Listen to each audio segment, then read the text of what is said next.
the end is what is remembered. An average speech with a fantastic ending can still do well because the end is what the audience will be left with. But I've seen speeches that start off great, but just start descending down to something very esoteric or just get downright boring. Which is why in this video we're going to break down some of my favorite speech endings from some great speeches and how we can incorporate them into our own talks. Hey, my name is Rudeep and I'm the founder of Frantically Speaking, and I love learning about effective communications and sharing those learnings with you so that you can level up your communications game as well.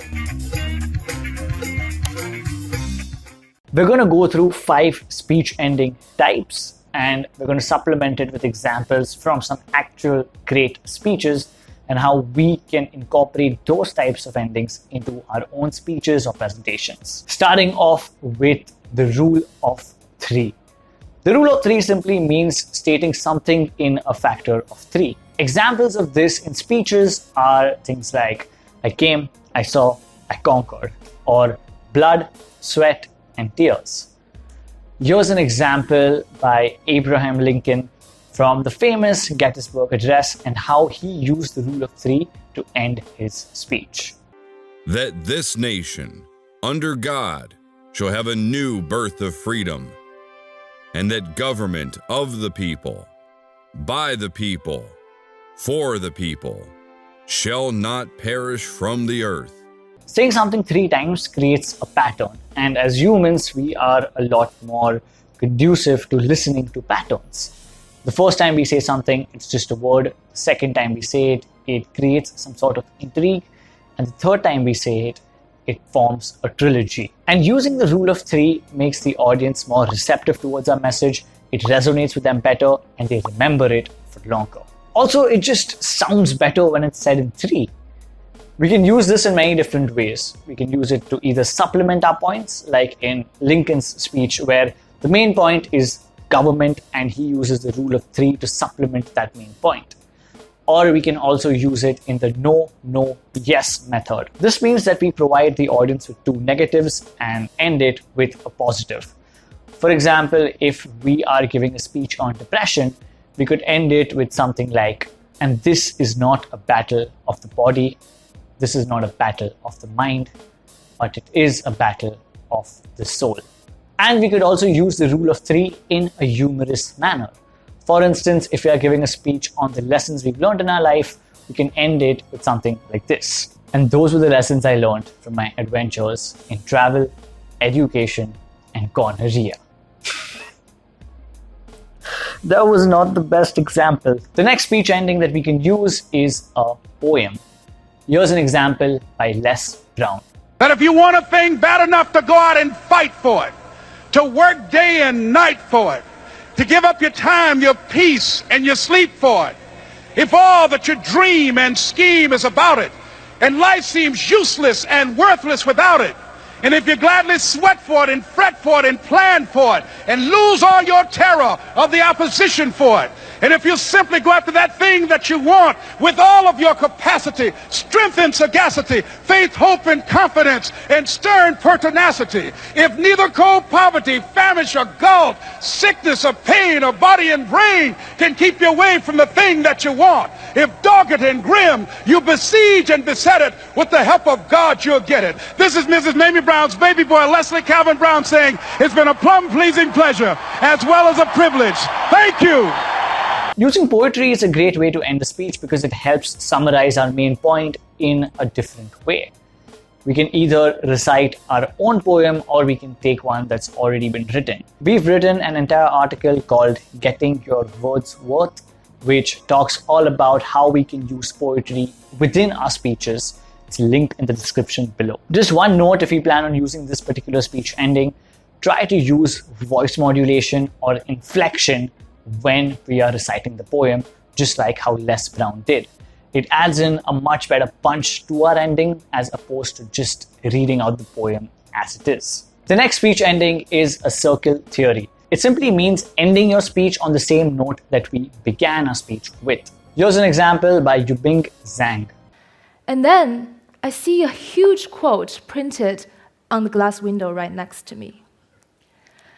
Life begins at the edge of your comfort zone, as the word said high on the bungee platform. Life begins at the edge of your comfort zone. Thank you.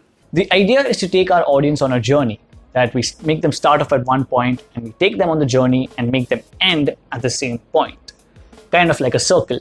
This is also known as bookending, and it can be done in many ways. You can either start and end it with a quote, like how we saw in the example, or we can also start it with a question and end it with the same question, so it leaves the audience with something to ponder over. Or we can also use this theory with prompts. Mohammad Katani did this really well in the speech that made him the world champion of public speaking. He started his speech with a cigarette and ended his speech with the same prop to symbolize his main message. His speech is linked in the description below. Highly recommend you check it out. Next ending type, questions.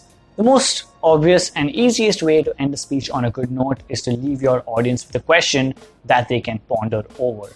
Here's an example by a lady whose name I'm probably going to mispronounce. Lera Boroditsky. I want to leave you with this final thought. I've told you about how speakers of different languages think differently, but of course that's not about how people elsewhere think. It's about how you think. It's how the language that you speak shapes the way that you think, right? And that gives you the opportunity to ask, why do I think the way that I do? How could I think differently? And also, what thoughts do I wish to create? Thank you very much. And the last speech ending type that we're going to cover here today is inspiration. Here's an example by B.J. Miller. Now, parts of me died early on, and that's something we can all say one way or another. I got to redesign my life around this fact, and I tell you, it has been a liberation to realize you can always find a shock of beauty or meaning in what life you have left.